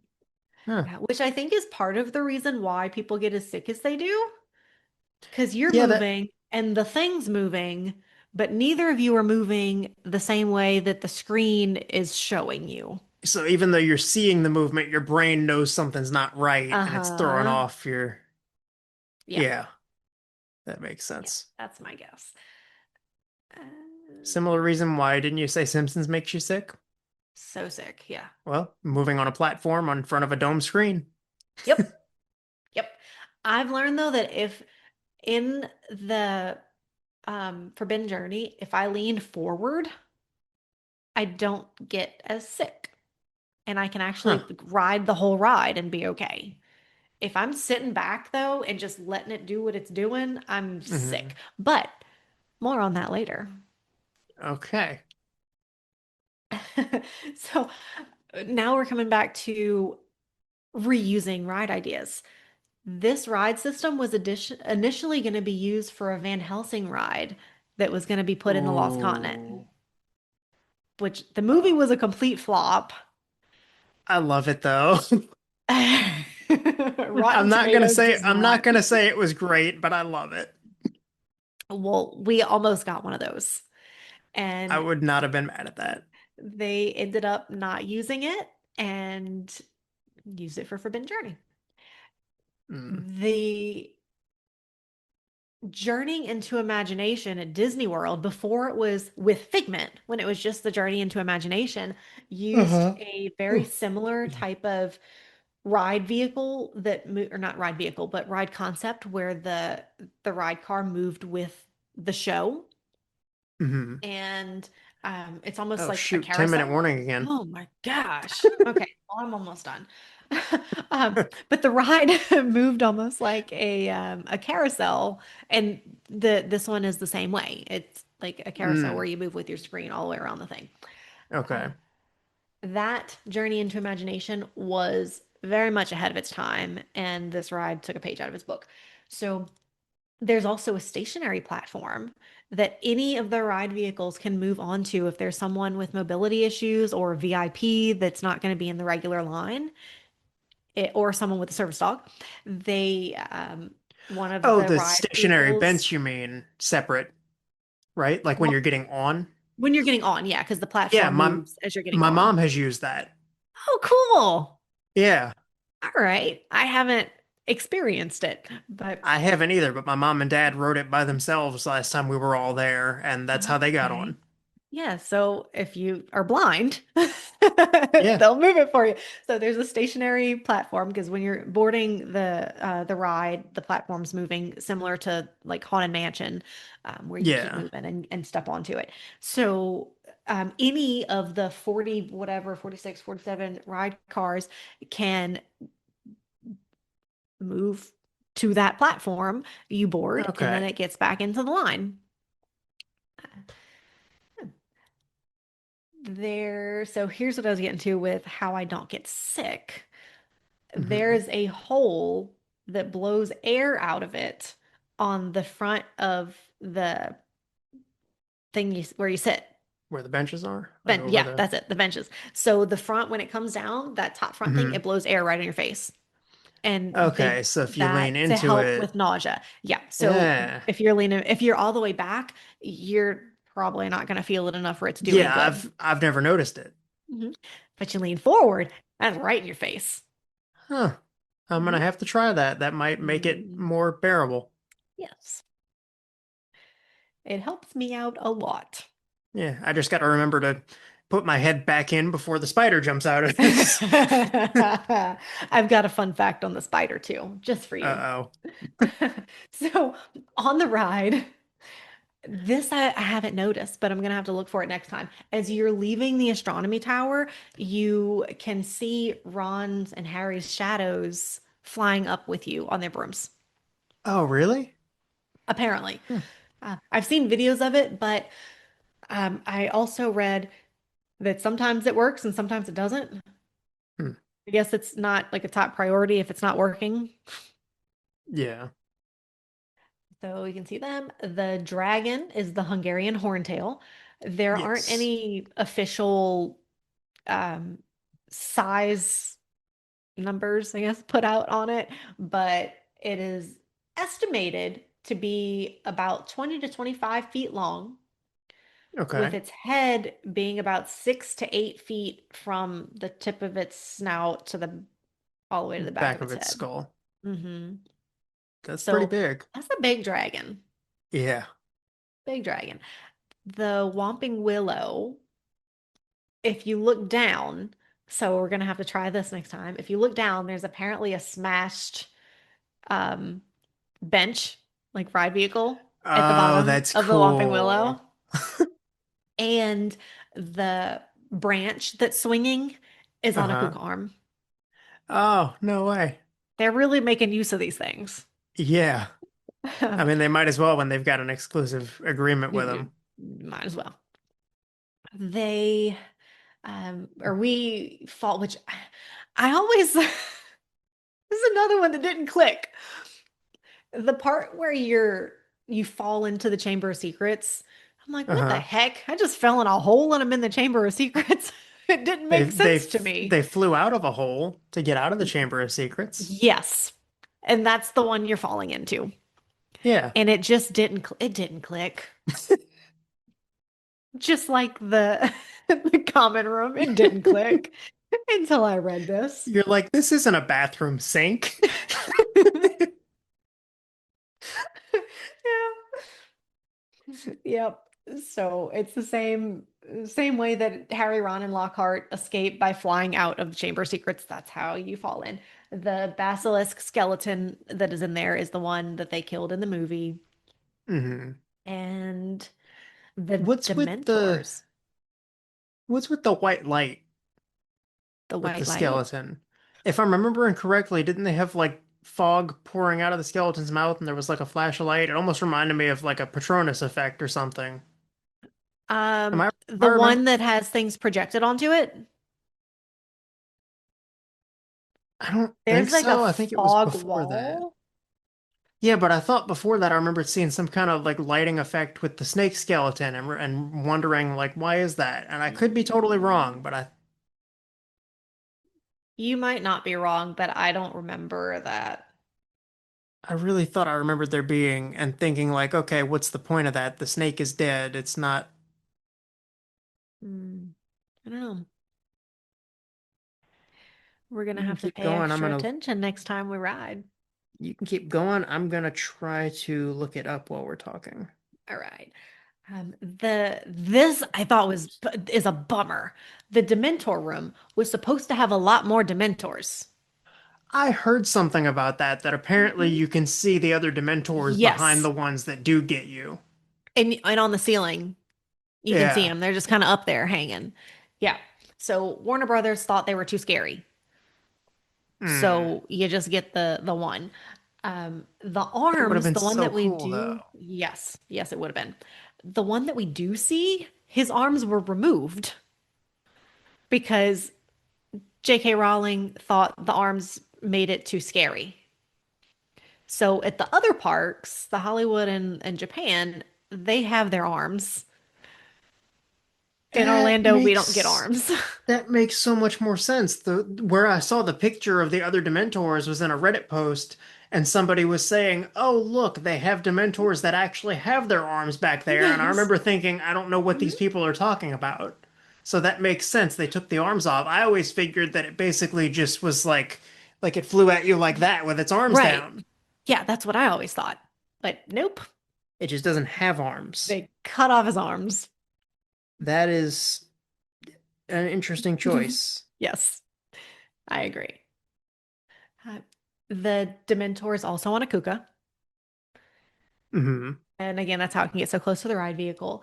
Each of the Dementors is about 7 to 9 feet tall, fully extended, including Wow. their robes. The heads are human scale. The arms in the parks that have arms are really long with a span of about 6 feet from shoulder to hand. 6 feet from the shoulder to the From head. shoulder So to the one arm hand. is 6 feet long. Yes. That's Wow. why they cut his arms off. It could grab the Yeah. whole the whole bench. I'm not gonna lie though, I wish it would have been scarier. I would have Yeah. loved to have it reaching out at us, or like Hmm. imagine you're there, that one comes in front of you, and like the bench turns up and you get one of the ones on the ceiling or something. Like that could have Hmm. been so cool. Yeah. And I thought I remembered one of the first times I wrote it seeing more Dementors. So I wonder if they did for a very brief You think maybe they time. tried running them all? Hmm. Hmm. Yeah. Because I could Most have of what I sworn remember, there were more. I don't recall that, but most of what I remember, I think, is the screen segment where you see them all. Hmm. I don't remember the other animatronics, but that's a shame. I also look around a lot. When I'm leaning all the way to the front, I'm trying to look and see the stuff I'm not supposed to see. So maybe it was just Yeah, that I was seeing stuff I shouldn't have been seeing. maybe so. I think that's the thing with that ride. I would always keep myself just back in the seat. Mm. Yeah, I also try not to look at the screens when I don't have to. So when the screens are going, I'm trying to look at other Just looking stuff. around. Yes. Yeah. Another way that I help keep myself from getting sick. The Dementor kiss takes a picture of you, and that's what's projected on the screen, the not the screen, the fog screen, which Ah, is okay. another one of those things that just didn't click. Every time I see those projections, and I'm like, who the heck is this? It's me. So that's supposed to be their way of doing the sort of like stretchy faced fogged, I like the effect from the movie, or as close as they can get I to it. guess so. Yeah. Huh. It's an interesting Yeah. idea. Now, Aragog Uh-oh. is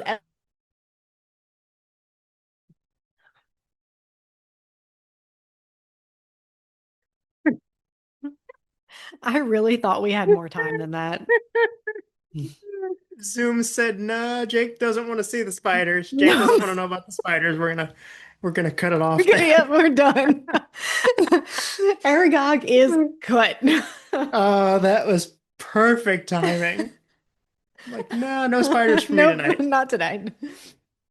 I'm not ending on the spiders, though. At least I have a couple of things after that. Okay. But Aragog, we don't know for sure how big he is, but he's estimated to be 10 to 12 feet across from leg to leg, Ugh. and his body is roughly the size of a small car.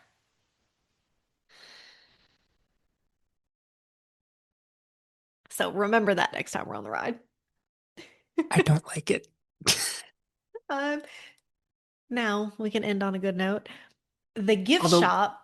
Oh, go ahead. I did want to say real quick, I'm gonna be honest. I remember seeing the spiders hanging, and I know there's a spider that jumps out at you. I don't think I ever put it together that any one of those was actually Aragog. I think that I assumed that he was Mm. dead by that point and that these were all just his children. So I guess unfortunately, I'm gonna have to keep an eye out to figure out, is he the one that jumps at you? I Or thought was he like I think just, he spits. or that's what it is, but I meant like whatever spider you come face to face with, is that one supposed to be Aragog? Is that I like it's think bigger than the other ones? it- it's bigger, yeah.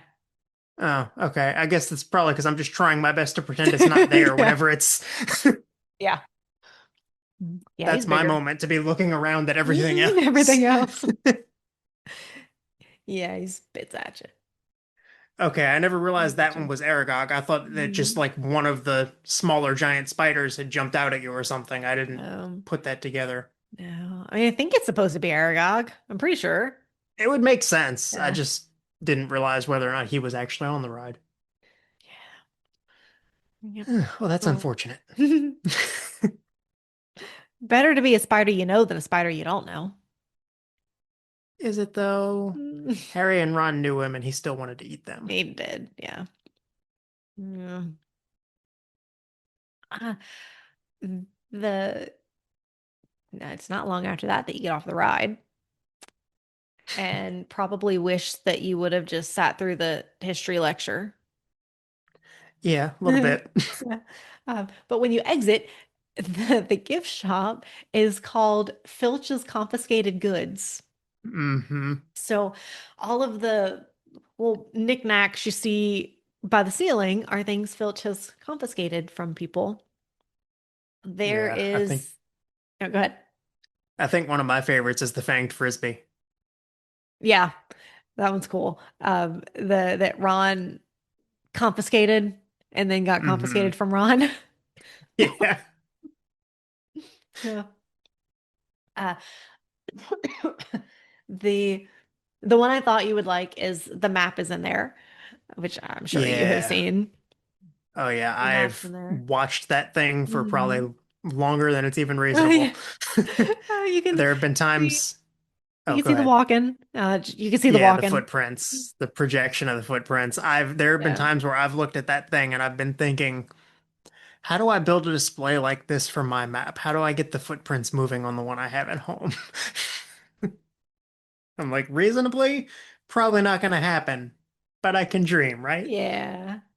You could do it. I think you could do Because it. it's like, it's not that difficult. It's just that I would have to find the space. Yeah. It's just a projector in the box up above. Yeah, you'd have to have like a permanent display case to keep it Right. in. Yeah.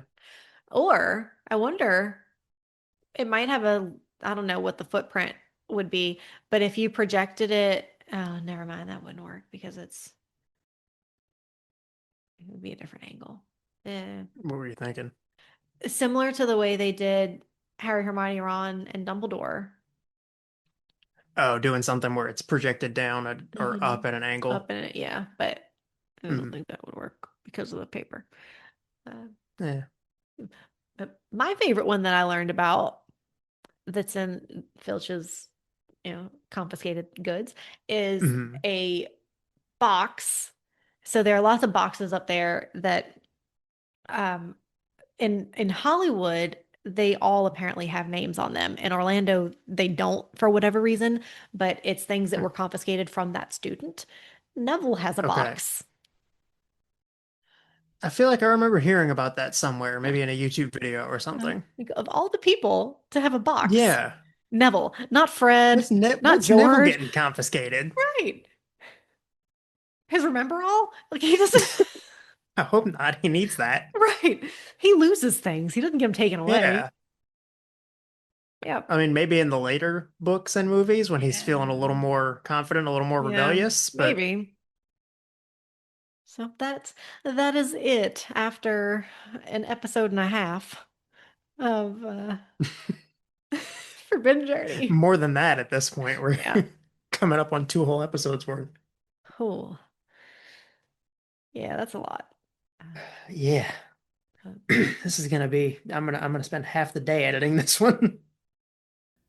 That's it for part one of our Islands of Adventure deep dive, and a much longer episode than usual.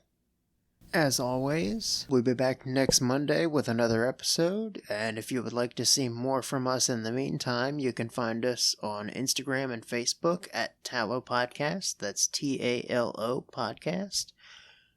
But until next time, thank you all so much for listening, and be sure to join us back here next week as we continue to dive deeper into the adventure.